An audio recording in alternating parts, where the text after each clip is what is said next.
Prelims 2019 paper 1, so that just I want to give an insight of how to solve the questions, what kind of questions are coming and all that stuff. Prelims paper set D I am taking, set D. So if you have the prelims paper, it will be more convenient for you to understand the class. So prelims paper 1 set D, guys, D, right? So we'll start with the first question. So in the set D, the first question was about Asian Infrastructure Investment Bank, right? So international institutions and organizations is a part of prelim syllabus, right? So this comes under that. So similarly, there are many other banks also. Those also we have to be ready with. NDB is one potential area where they can ask a question, right? The BRICS Bank, right? The BRICS Bank is one area where they can ask, right? So different organizations, World Bank, IMF, right? Asian Development Bank is there. This Asian Infrastructure Investment Bank is there. NDB is there, right? Different banks are there. Just find out, as we have discussed before itself, any international organization, find out what is the, where is the headquarter, what is its mandate, who are the member countries, right? These we have to know. So this Asian Infrastructure Investment Bank, even if we go through the editorials of 2018 and 19 Hindu paper, we can easily say India is not the largest shareholder, right? It is China's bank. Broadly saying, it is China's bank. So we can eliminate option 2 in the options, right? And also Asian Infrastructure Investment Bank, there were many articles in the newspaper saying that this bank is trying to spread its wings. It's trying to spread its wings by including members from other regions also, by including countries from other regions also, right? Even if we follow that newspaper article, then also we can eliminate the option 3, which says AIB does not have any members from outside Asia, which is wrong, right? So simply, if we follow newspaper perfectly every day, we can easily solve this question, right? So this is, in this way, the first question has to be solved. Now if we go to the second question, it's about inter-creditor agreement. If you see the question, it is, what was the purpose of inter-creditor agreement signed by Indian banks and financial institutions recently? So this was the current affairs question. So that year inter-creditor agreement took place. So who is a creditor? So creditor is someone who gives credit to the people. Debtor, DEBTOR, is someone who takes a loan from the banks. So all the banks made an agreement. What was that? They have made an agreement saying all those non-performing assets or stressed assets which are there.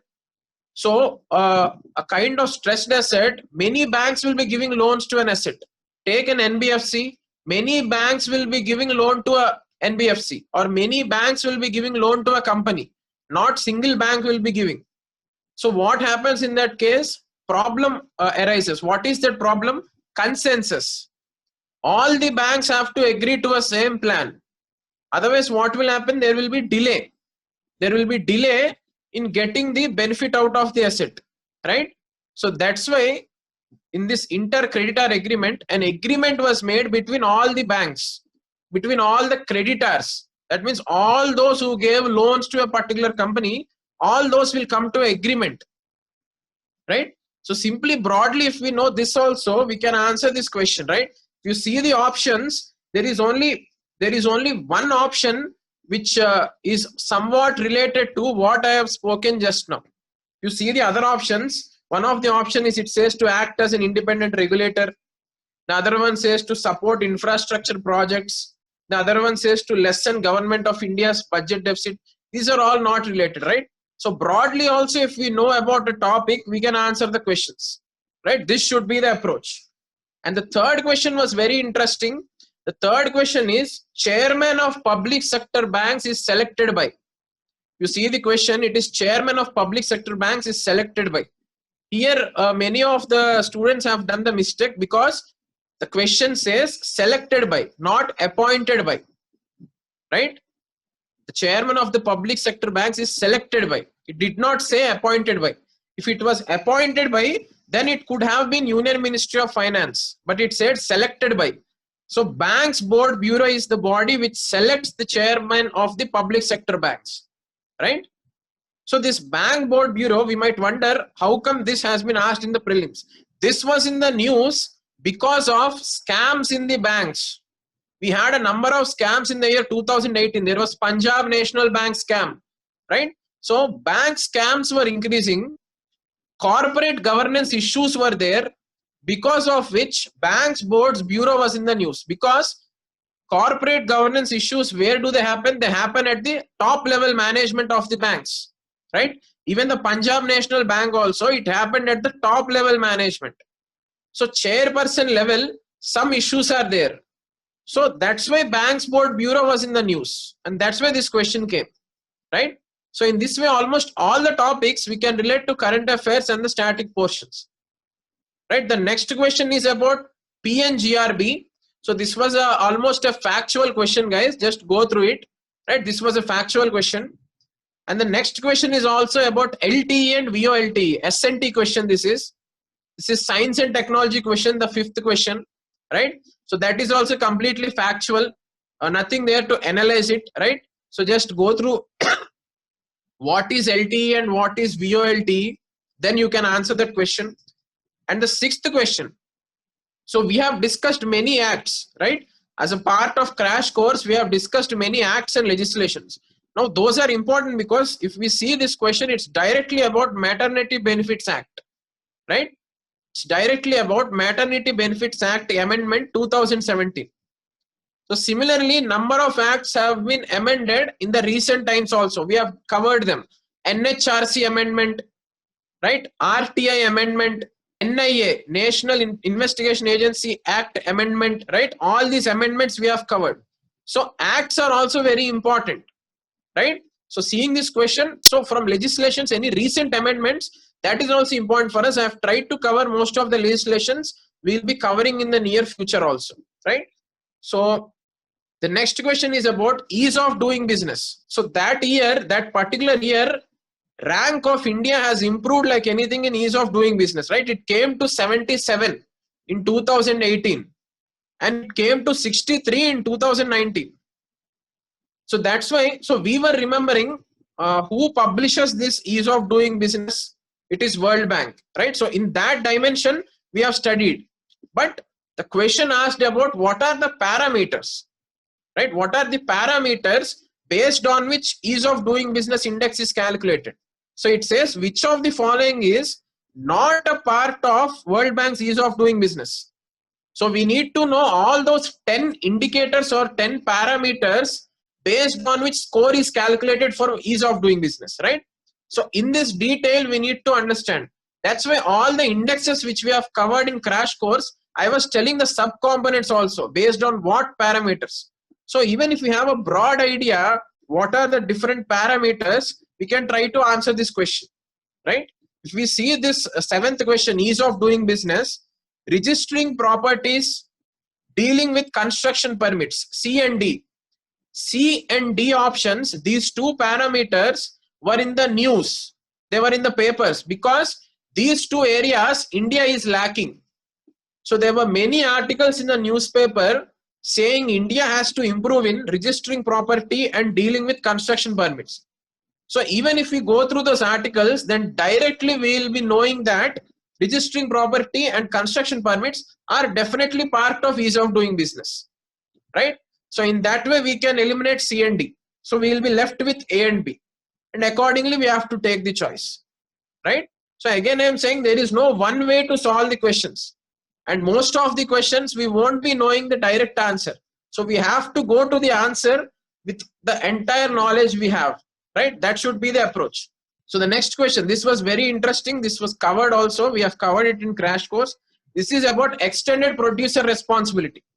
Eighth question in prelims set D is extended producer responsibility. It says extended producer responsibility was introduced as an important feature in which of the following? Now this was also a misleading question. Many thought this was part of plastic management rules, right? Many have kept plastic management rules, but for plastic management rules, extended producer responsibility in the draft stage. For e-waste management rules, EPR is already applicable, right? So the answer is C, extended producer responsibility. What was that? We have discussed it before. A company not only manufacturing a product, but also ensuring that waste generated from that product is also collected by the company and processed, right? That is extended producer responsibility. That means we are extending the responsibility of the producer from mere producing to collecting the waste and processing the waste also, right? So this is not yet a part of plastic waste management rules. This is already a part of e-waste management rules. So the answer for this question is e-waste management rules. Even till now also, for plastics, still a draft stage only, this EPR. Right? So this is about 8th question. And 9th question is about Food Corporation of India. 9th question was about Food Corporation of India. What does it say? It asks about all the components of economic cost in Food Corporation of India. All the components of economic cost. We have already covered this as a part of food grain management.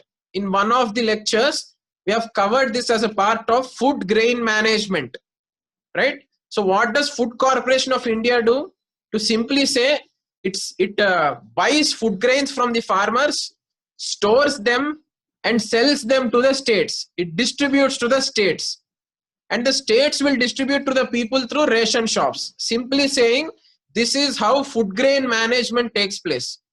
So the role of Food Corporation of India is to buy the food grains from the farmers and give and distribute them to the states, right? So economic cost means what is the entire cost that is being borne by FCI, Food Corporation of India, right? If we see the options, it says the economic cost of food grains to FCI is MSP plus, and 4 options are given, right? So MSP is the price at which FCI buys the food grains from the farmers, right? This I hope everyone is clear with, right? So at MSP, FCI buys the food grains from the farmer. So not only that, but distribution cost also will be there, right? FCI has to distribute these food grains to the state governments. So distribution cost will be there, transportation cost will be there, right? So if we see the options, first option says transportation cost only. That is wrong, right? Distribution cost also will be there. We see the second option, it says interest cost only. That is also wrong. We know that distribution cost is there. If we see the third option, procurement, incidentals and distribution cost, right? So that is the option. That is the option. So if we know how FCI works, we can answer this question, right? Even if we don't know all the components of economic cost of FCI, even if we know how FCI works, we can identify the components of economic cost, right? So through this question, that's what I want to tell you. The next question is straight away question, what is social capital? And 4 options were given. So if we just see the options, then itself is clear the definition of social capital, right? It is the level of mutual trust and harmony in the society, right? The level of mutual trust and harmony in the society. Now this was asked because there were many articles which were saying because of lack of social trust and mutual trust, economy is not growing. And also social capital is one major component for development of an individual. This might have been covered for you in Indian society also, right? Social capital, when caste system topic is being discussed for you, I suppose social capital was also covered for you, right? Social capital is very much required. Now self-help groups are there. Women self-help groups, why are they so important for women development? Because women get social capital. When they form self-help group, they get the collective power, right? They get the social capital, which will lead to women development, right? So that's why social capital was asked. So it was in the news. And the 11th question, this was very interesting. They asked about an old scheme which is related to financial inclusion. Presently we have Pradhana Mantri Jan Dhan Yojana, right? Presently we have Pradhana Mantri Jan Dhan Yojana. Everyone knows this Pradhana Mantri Jan Dhan Yojana. It is for financial inclusion, right? However, they have asked about lead bank scheme.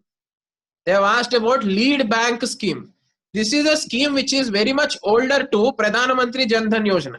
So rather than asking the scheme which is in the news, they have asked about a scheme which is an older version of the present scheme. Right? How did they ask? Service area approach was implemented under the purview of. Service area approach is implemented under the purview of National Skill Development Mission, Integrated Rural Development Program, Lead Bank Scheme and Manrega. So the answer is Lead Bank Scheme. Now this was a difficult question. So this says not only the present schemes, but we need to have a broad idea about the previous schemes also, if not the specific details of the schemes, right? So this question was in fact shocking for the people because Lead Bank Scheme is an old scheme. Jan Dhan Yojana is the present scheme, right? So if we go to the next question, it is about minerals. Now this question was asked because there was an amendment. There was an amendment to Minerals Act. There was an amendment to Minerals Act that was in negotiations during that period, right? That's why, because that amendment is being thought for the Minerals Act, this question was asked. So to solve this question, we can easily solve this question by seeing options 2 and 3, right? Not always with the knowledge we have, we can solve the question. Sometimes we have to use the logic also. So just see the second option and the third option. Second option says, state government does not have powers regarding formation of rules for minor minerals, right? Second option broadly says, state government does not have the power to form rules about minor minerals. But if we see the third option, it says state governments have the power to frame rules to prevent illegal mining of minor minerals. Now one option is saying that state governments don't have the power. Second, other option is saying that state governments have the power. So these two options cannot be together. These two options cannot be together. So with that logic, we can eliminate option B and option D. Straight away we can eliminate option B and option D. We will be left with only two options. 1 and 3 only and 3 only. Right? Accordingly, we have to, if you know somewhat about minerals, then you can easily solve this question. Right? So this is how we have to try to analyze the options also. Right? Ultimately, what we want is the answer for this question.